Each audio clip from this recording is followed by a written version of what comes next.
Hey folks, want to take a minute today to discuss how we go about landing some of these bigger fish. And, I always kind of describe to customers and discuss with the clients that, you know, hooking up with one of these big fish, I mean, it gives me buck fever.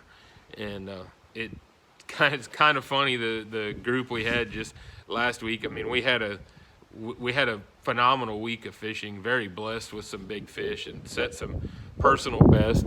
And to see, other people shaking like I do when I have one of those big fish on. I mean, that's the thrill, that's the excitement of it all. And we're very, very careful when we're fighting these big fish. We don't try to horse them in. We have a very light drag setting. We've discussed this in weeks past on some of the other videos, that we set our drags to where, an 18, 19-inch trout, if it puts its head down to make a little run, it can strip a little line, That way, when that big fish, that big trophy trout, or even a big red for that matter, when it puts its head down to make a run, you're not breaking the line or possibly breaking hooks or whatever the case may be to lose that fish. Now, once we get that fish up close to us, to me is real important is when you want to slow down the most. If you can see that she's hooked well, just kind of ease her into some circles. Let her settle down. Don't try to net her or grab her as she's thrashing around, or put the boga on her as she's thrashing around. Let her settle. Let her just kind of come to the surface and lay over on her side. And, then net her. Scoop the net underneath her. Don't hit her with the net, but get the net underneath the fish and lift it straight up.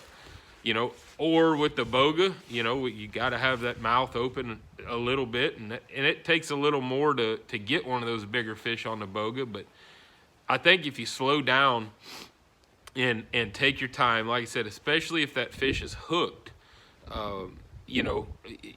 it's gonna help you a lot better rather than trying to rush into the situation, And down here, we kind of wade like the little buddy system, even though we're hundreds of yards apart between, me and possibly the next two clients.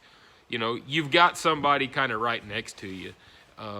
This week we had 3 clients and plus myself, and so 2 would kind of walk off one direction, and me and the other one would kind of ease off the other direction, and covering water and covering pockets and stuff like that.